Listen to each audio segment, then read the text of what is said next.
too. There you go. Be careful, words are important, right? Yeah.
We've got one more minute.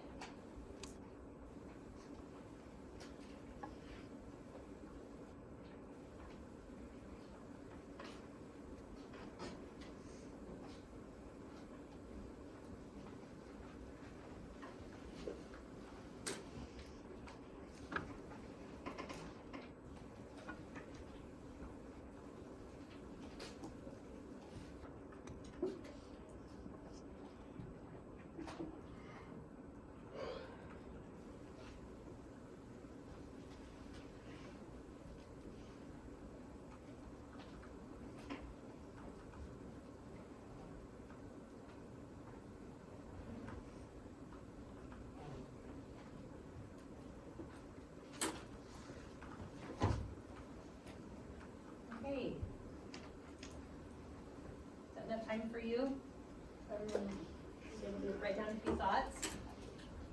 Would anyone be willing to share your thoughts with me? I'd love to hear a couple people's thoughts on the difference between communication and language. Yes. So communication first. I put that communication is like the transferring of a message or information to other people. Mm-hmm. And language is more of how we speak, so the words we use, if we have an accent, or if it's an actual different language. Thank you. Excellent. Yes. Organic for language. Language is a form of communication, just simply a way how we communicate. Yes. Okay. Great. Anybody else? Okay, that's fine. We are going to, I'm going to count you off. It looks like we've got about 15 people. We're going to get into some small groups and kind of discuss about what you wrote down. And as you get into groups, I'll kind of tell you a little bit more what we're going to do. So remember your number. Okay, we got 1, 2, 3. 1, 2, 3. 1, 2, 3. 1, 2, 3. 1, 2, 3, and 1. So the ones are going to have 4, and everyone else is going to have groups of 3. So go ahead and just let's do 1s, 2s, 3s, and just let's organize into our 5 groups. Yes, question? Oh, you're just, yeah, once, yeah. That helps me too. And when I get counted off, I just keep my finger in there, and I know I'm in the right place. Yeah, it works. I'm number 2. We can just start. Let's just. If you want to, you can just. Okay.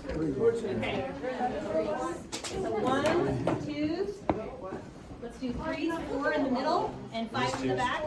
Yes. I'm already here. Okay, I just really moved for no reason. Wait, are you a 2? Oh, I forgot my hoodie. Do we have an extra? Emma, can you grab my paper? Okay, so you, We went to 3. Thanks. you know what, I think I should have done 5. I didn't count correctly. I'm gonna go one more time. Okay. 1, 2, 3, 4, 5. Okay? 1, 2, 3, 4, 5. 1, 2, 3, 4, 5, and 1. So let's regroup. We've got 5 groups. Somehow my math skills are not as good as my communication skills. So I'm gonna move one more time. 1, 2, 3, 4, 5. Let's try to move quickly. 2's gonna be right here. Because 5 is gonna be in the back. Go back. And this back? Yeah. And everybody, if you could, take a chair. So because you're gonna be in this area for the rest of the class period, okay? So do find a chair. I'll go right there. Okay. And then we'll just. I don't care where, somewhere. Need an extra chair and grab this one. Fours. Let's go. Right here. There we go. Yeah. Okay. You're like. Okay, awesome. Math skills. We got 5 groups now. Okay. I can come up there. In your groups, I want you to self-select. One of you be the manager, one of you be the scribe, and one of you be the reporter, okay? And we're gonna trade those roles up a few times so you can all have a turn. And in a group of 4, 2 of you can manage or 2 of you can report. I'll let you decide that, okay? So now that you have been thinking a little bit about communication and language, in your group, I want you to come up with one excellent sentence, one concise sentence, where you discuss the importance of language in public speaking. Okay? So in your group, come up with an awesome sentence about the importance of language in public speaking. We'll give you about 4 or 5 minutes, okay? Do you want to be the scribe? I'm just writing down. That's our system. Your report will manage. I will manage. One. Good. There you go. Okay. How to sound smart about it. You write down the prompt. I don't do that. I'm drawing to a Language is important in public speaking because. Okay, so what do we think? Communication and language. I think so. I said when I was doing this thing that the language we use when we express ideas affects how effectively we communicate. So I think.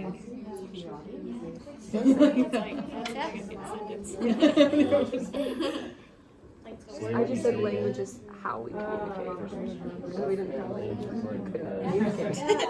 So like, Read your sentence one time. I said the language we use when we express ideas affects how effectively we communicate.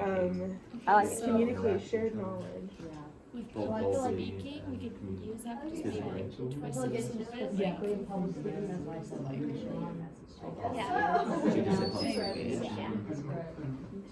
Yeah. You can jump in with us if you like. When we express ideas to our We are coming up with the importance of language in public speaking in That was one smart, sentence. language we use. That's intense. There you go.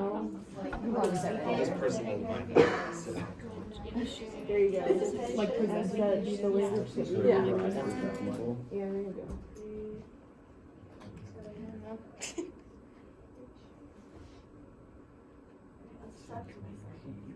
That's, we also have how effective language affects how To your audience as well. I think it's good. I vote to give No, you're You want to be the right. one? It affects which I'm assuming is standard. It's- How the whole yeah. Yeah, I can use that. Just making a like what's going on here. And then just glaze over it.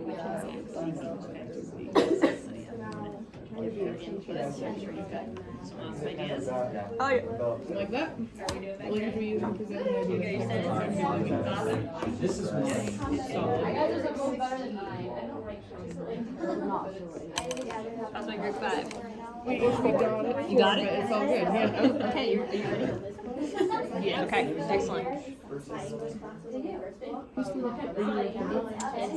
Sorry if you can't read it, but you kind of, we've said it. It's presented. It's gibberish. Okay. Yeah, you're like,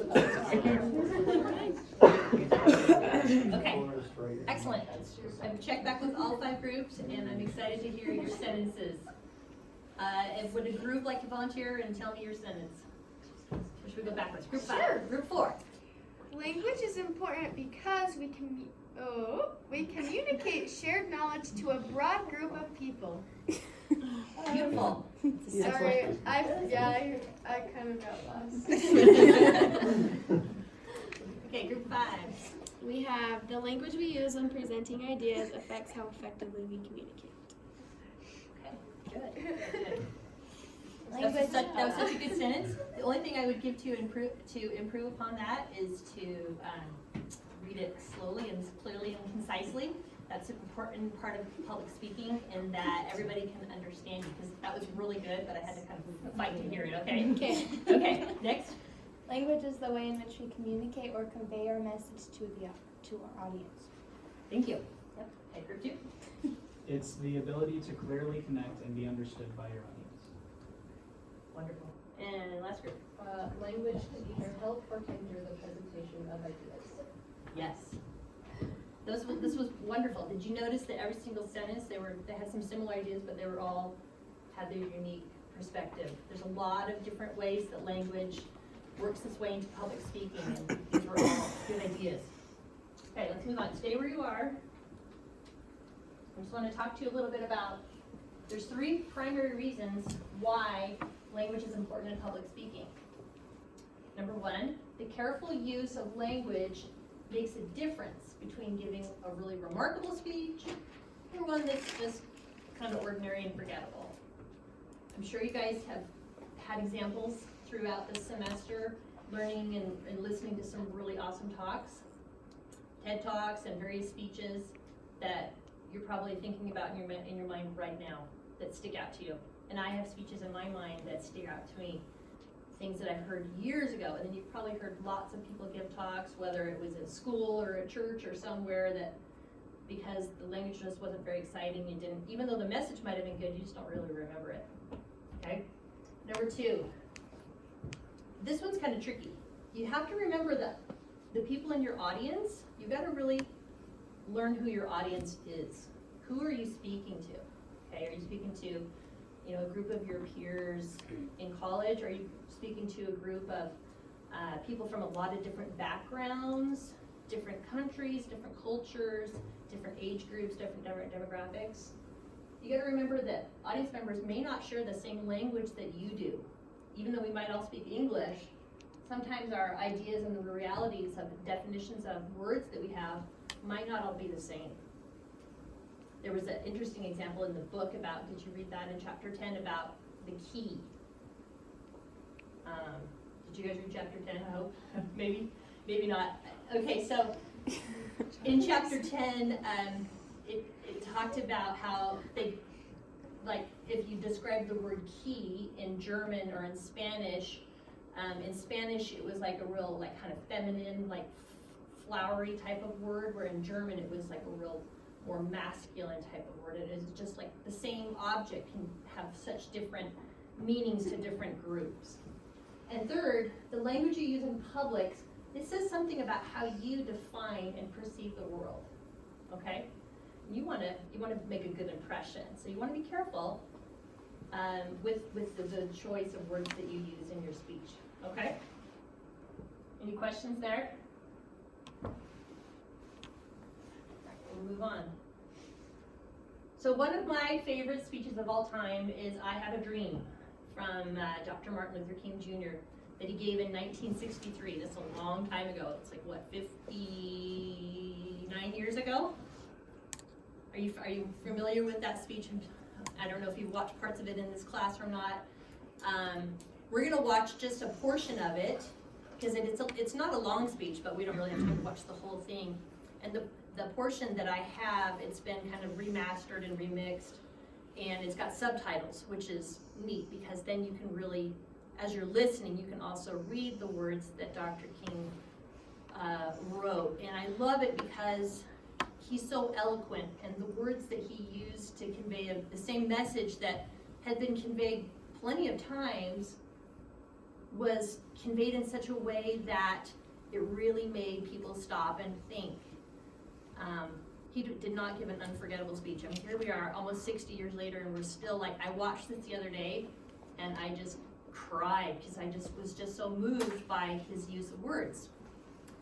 He uses a lot of different types of language styles. So while we watch, I want you to watch for his use of metaphor and simile, alliteration. He uses very precise language, very concrete language. He also uses simple language. There's probably no words in there that you'd have to get out your dictionary to try and figure out what he's saying. But it's just the way that he put his words together that's so memorable. Another thing that's not up here that he uses a lot is what they call parallel language. I don't know if you've learned about parallel language, and that's where when he says, like, I have a dream, and then he'll say it again, and he'll say it again, and so it's just kind of like repeating themes, okay? So I'm gonna go ahead and watch with you. It's about 5 or 6 minutes long, and then we'll talk about that. Any questions before we turned on?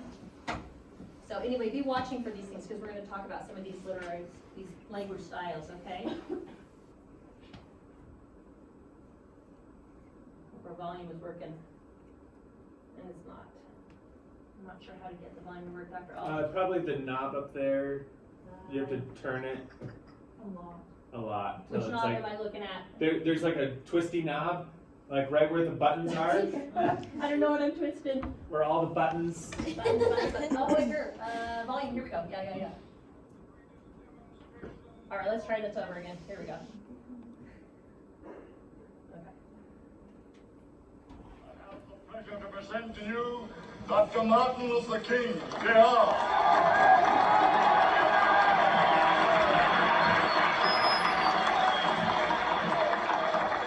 I am happy to join with you today in what will go down in history as the greatest demonstration for freedom in the history of our nation.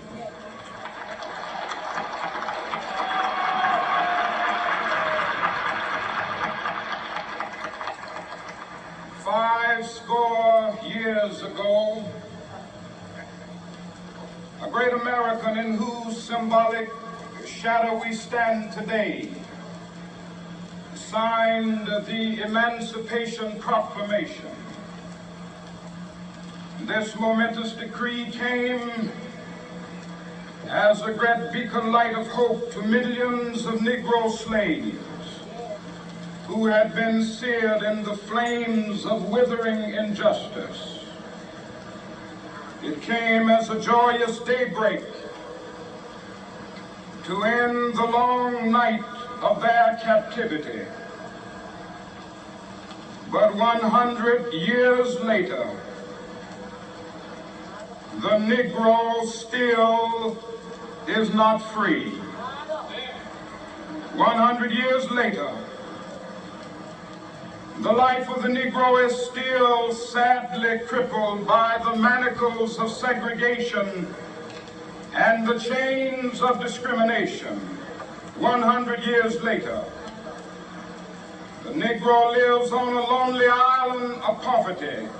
I have a dream that one day this nation will rise up and live out the true meaning of its creed. We hold these truths to be self-evident, that God created each of us.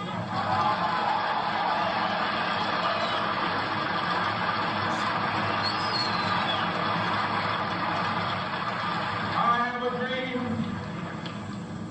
that one day on the red hills of Georgia, sons of former slaves and the sons of former slave owners will they be able to sit down together at the table of brotherhood. I have a dream that one day, even the state of Mississippi, a state sweltering with the heat of injustice, sweltering with the heat of oppression, be transformed into an oasis of freedom and justice. I have a dream. My 4 little children will one day live in a nation where they will not be judged by the color of their skin, but by the content of their character. I have a dream.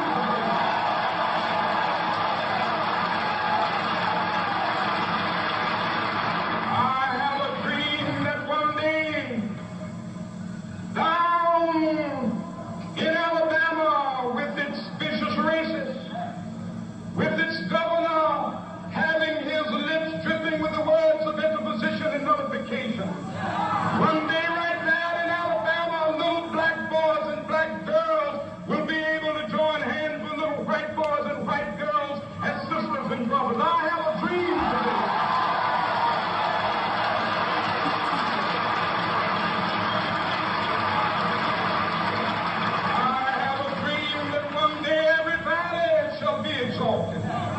Every hill and mountain shall be made low, the rough places will be made plain, and the crooked places will be made straight, and the glory of the Lord shall be revealed, and all flesh shall see it together. This is our hope.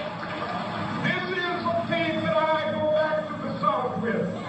With this faith, we will be able to hew out of the mountain of despair a stone of hope.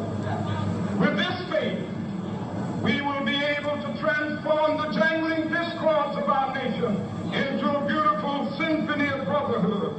With this faith, we will be able to work together, to pray together, to struggle together, to go to jail together, to stand up for freedom together, knowing that we will be free one day.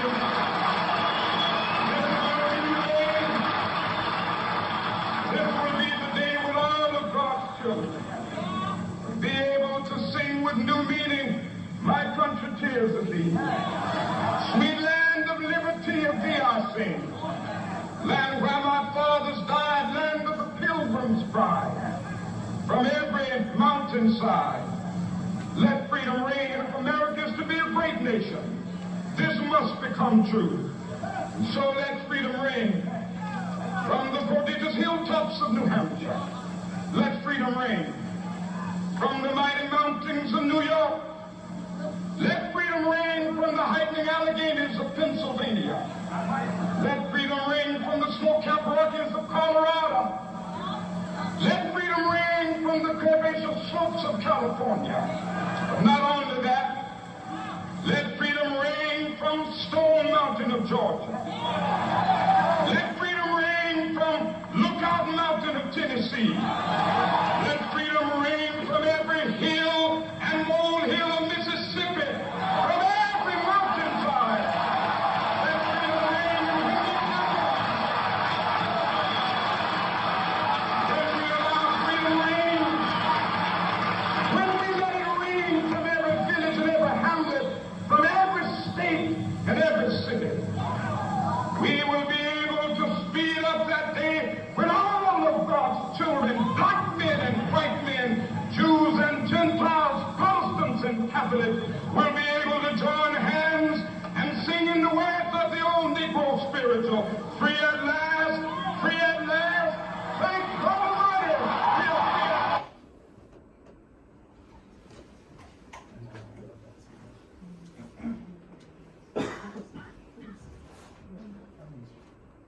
Powerful speech. Anybody have any thoughts they'd like to share about after watching that?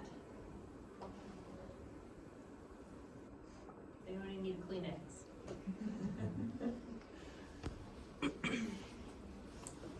Yes. So I lived in Mississippi and Louisiana for 18 months, so I served a mission down there. Great. And I went to a couple of different church services, and like I know he's a pastor as well, but Right. probably as I was listening to it, he knew his audience very well, because most of the people that came there were very religious, and then they came from that same background, and so he was reaching out to them in a way that they heard on Sundays and in a way that they were familiar with. So a lot of the language, and that he threw scriptures in there, and like the parallel structure and all of that, that's very common in church services in the South. Oh. So like it was interesting to see it again, that it's very, his religious background definitely showed in there, and he knew his audience really well. Thank you. Thank you. Anybody else? I just wanted to let you know that part of this was not his full speech. This was just some segments. There is, when we talk about metaphors, there is, if you want to go back home and watch the rest of the speech, there's an interesting section where he uses our country as a metaphor, as a checking account. And we're all familiar with banks and money, and so he talks about how America has given the black people a bad check, and it's time to cash in on our promissory note. And so that just the imagery, if you're thinking of that, and it just when you rather than just saying those simple words, to use the metaphor, just kind of makes that image stay in your mind and think about it a little bit deeper. So in your groups, we're going to let me go back just a minute. I've got some questions. I'm actually going to go back here again. So we've got 5 groups. I've got some envelopes with some questions in them, okay? Oh, your group too. Hang on. I've got the wrong one there. So there's a little portion of Dr. King's speech in there that you can just refer back to. Group 4, and then we've got group 5 here. If you guys want to huddle around a little bit. So there's a portion of the speech, and then every group has a different prompt, a different question, okay? So I want you, for the next 5 to 10 minutes, to talk about this prompt. Can you find it in there? Little tiny piece of paper? Okay, so like for instance, group 5 says, how to avoid using sexist language. So I want you guys to talk about all these different types of language styles in speeches, and come up with probably a pretty good paragraph about the topic that you've got, and then you're going to present to class. And if you would, change up your role. So if someone was a scribe before, you can be the manager now or the reporter. So change your jobs, okay? And let's see, how many people have you got? 4 here? All right, so 2 people share a job. And let's go till about 10 minutes after, okay? So the question is, why we personalize language? Maybe 7 minutes. For about 5 minutes is probably plenty. Okay, Let's do this. Okay. And then we'll do. Okay, what do you use personalized? So is that saying like?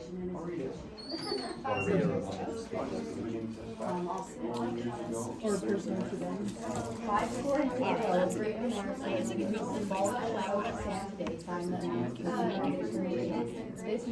Well, he uses this a lot when he's personalized to them.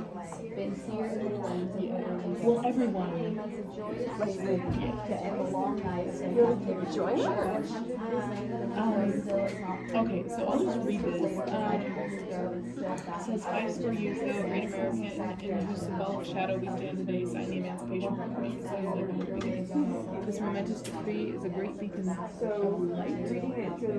light of hope to millions of Negroes slaves who have been seared in the flames of liberty and justice. It came the joyous daybreak to the end of a long night of their captivity. 100 years later, the Negroes still not free. 100 years later, the life of the Negroes still badly crippled by the manacles of segregation and the chains of discrimination. 100 years later, the Negro lives in his own in poverty in the midst of a vast ocean of material prosperity. 100 years later, the Negro is still languished in the corners of American society and finds himself in exile I'm just on the okay. So we've come here today to dramatize a shameful condition. I don't think there's a literal fire, but there's a repetition of 100 years If you can later, get 100 years this later. person, everyone else will follow. Or if you would go to the adult program. So I would say like the importance of using it is So that there's a lot of personal, like drives the message home, like your at least audience words we makes wouldn't you use to want to communicate. listen. Yeah, I think it gives like a good, it gives voice to what you're saying. I don't know, so it's like, Because instead of like actually telling creates more of an impact because he's not just saying things that they've been saying the whole time during this whole, like the whole movement. Yeah, he's saying things like, So he's got some really awesome. the Negro is still badly crippled by the manacles. Is that manacles? So, Segregation and the chains of discrimination. Yeah, we were So, like saying things like that, using the metaphor. yeah, thank you. And Yeah, yeah. I think does kind of personalize it so that it has more of an impact.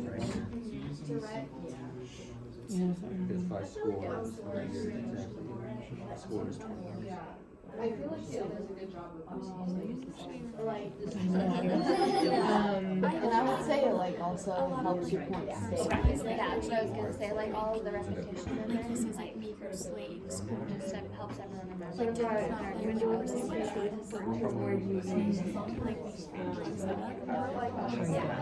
pretty good. We're struggling a little bit with like how, yeah, with just so like is Go ahead, you got it. oh, it's all good. But is it like language personal to him, like his own personal vocabulary, or is it like making it personable to? Okay. You know what I mean? To- Sure. So this is just kind of an example, but personalized language really means like you want to say rather than people should do this. You know, in your speech, if you're trying to be persuasive, you should say you should do this. So like really be direct, like really direct language. So the part when he's talking about like the Negro slaves, which is direct to them, would that be more of a personal language? In a way, I think it's more. Trying to remember what I read about personalized language. I think it's just speaking instead of just being precise and speaking to direct people as opposed to saying, well, I think you should, or people should do this. I think like you should do this. So kind of Do you have your textbook with you? No. We don't. Ours is an online one. I can pull it up. If you want to pull it up, there is a section about it in there, and maybe you want to read about it for just a second, okay? In high school, and I used to write essays about all this stuff. Here's this poem or a short story, tell me that use a celebrate and how it like makes it better or makes it better or whatever. So yeah, but I used to know like the importance of all of the other stupid things. Now I don't even remember what they are.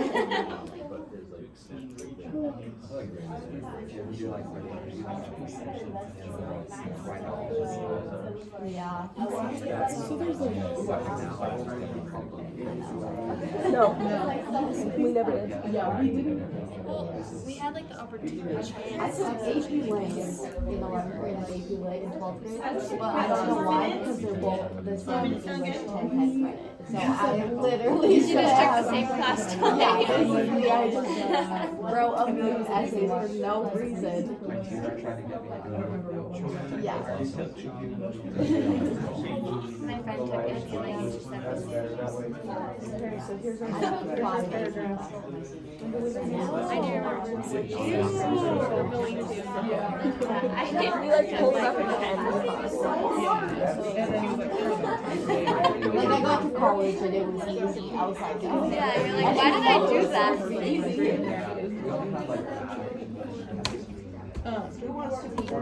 I see what she's saying. this is there are other quotes I think that I was like, all the classes my general. What you're gonna do? and there's like this Like English and math are like the only things that were useful, but then my ACT score was like the same too. So I was like, because I put myself through homework. Like, I didn't even have He to. uses it to like connecting everyone. That's the other thing too, is he doesn't isolate It's right here. either or any of the races experience. It's obviously talking about the oppression of the black people, but I think that he doesn't ever like bring a shameful word. It's very much like we need to do this together. He talks about things that they do through the day. The cause of segregation which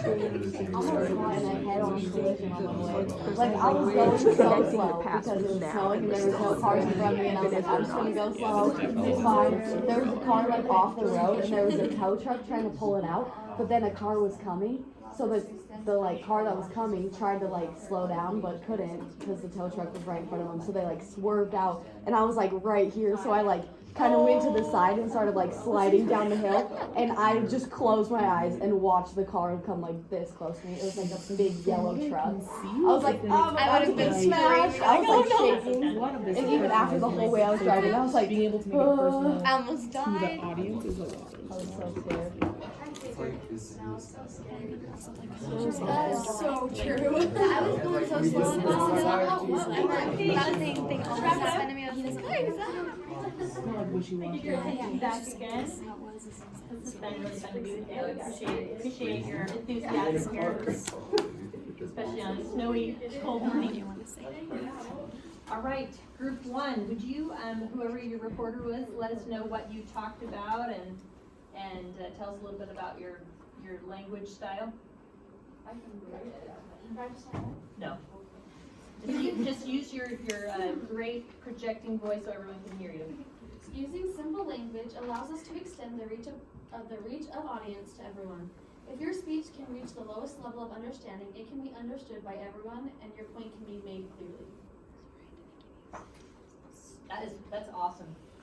So, do you think it's more impressive to use really big words? Why do you think that might backfire on you? I think because you can't understand what's being said, so what's the point of using big words when nobody knows what you're talking about? Might as well just be speaking Spanish to someone who speaks Spanish. It's a good thought. It can backfire. You want to look like you're really credible. But if you're using words that you're like, I don't know if that doesn't sound like something that she would say, then it's not really authentic. And you want to be authentic, right? You want people to really respect you in your speech and find you credible, right? Okay, thank you. Group two? So we talked about the importance of precise language. The first thing we hit was it expresses like the severity of an issue. The example we used is when Martin Luther King talked about segregation and the change to discrimination. I think it puts a clear image into your head rather than just addressing a topic we've all heard. And with that, it creates a logical argument too that's a little bit clearer, easier to understand exactly what you're talking about, hitting main points. So that's kind of what we thought the importance of precise language was. Thank you. Yeah, so as you're writing your speech, think about kind of vague words like, oh, the weather was bad, or something was big, or there was a lot of this. Think about using a little bit more concise, precise, concrete words that will create a better picture and kind of make your point a little more clear. Is that right? Mm-hmm. Okay. All right. Thank you. Group three. What was yours? So throughout Dr. Martin Luther King's speech, he effectively used metaphors, symbols, and alliterations. Mm-hmm. It's effective because it makes the audience want to listen and think about it. You plant some images in your head. It kind of also helps remember what he said throughout the speech, or help him understand the point, and makes it seem like much more of a bigger issue as he's trying to explain. And it does also build tension, so it really builds up. So that's awesome. Really, really great. I appreciate that. I don't think there's anything I could add to that. Group four. So we had why we personalize language. So we said it makes it very direct to the audience and it almost engages them a little more. Some of the examples that he used, it was basically connecting the past to now and it makes it so he didn't really isolate one race or another. And the line we used was at the very end where it says, "We've come here today," because he's saying everybody's here, and they had blacks and whites there, saying we need to fix this problem. It's not just placing the blame on somebody else, which really helped push the movement a lot farther. Excellent. So he used inclusive language. Excellent, yeah. And instead of being vague, you know, he's like we, you know, not me, but us together. That's good. All right, group 5. We had how to avoid using sexist language. We thought of when we deliver speech, it's important to avoid using the descriptions that are more gender specific, and use more natural descriptions of people, and to make He's trying to read my handwriting. to make words in context more general to avoid offense. Dr. King uses the example as like a great American or the Negroes, instead of more gender specific. Thank you. You guys, this was amazing. You all had a lot of good ideas. We just have a few minutes. I have given you each an index card. Just want you to think for a few minutes about something that we talked about today, something that you learned today, or something that you were reminded of today, or that kind of stood out in your mind.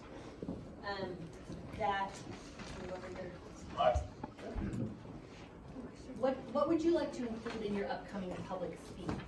I don't know, I'm not sure what your curriculum is. Are you all working towards kind of a final speech in this class? Or? We already did it. Oh, you've already done it. Okay, all right. Well, I guarantee each one of you throughout college will have other opportunities to give speeches. And so think about something that we've talked about today that you would like to work on to improve your public speaking. It's something that's kind of a lifelong journey. You know, I'm older than you, and it's something that, you know, I'm still working on. It's one of those things that you will continue to work on for the rest of your life.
Most of you finished? I just wanted to thank each of you for your participation today and your enthusiasm. It's good to be with you.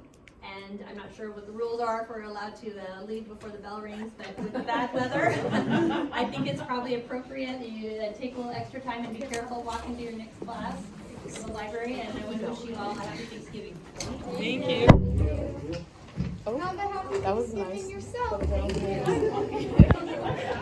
gotta go to start buying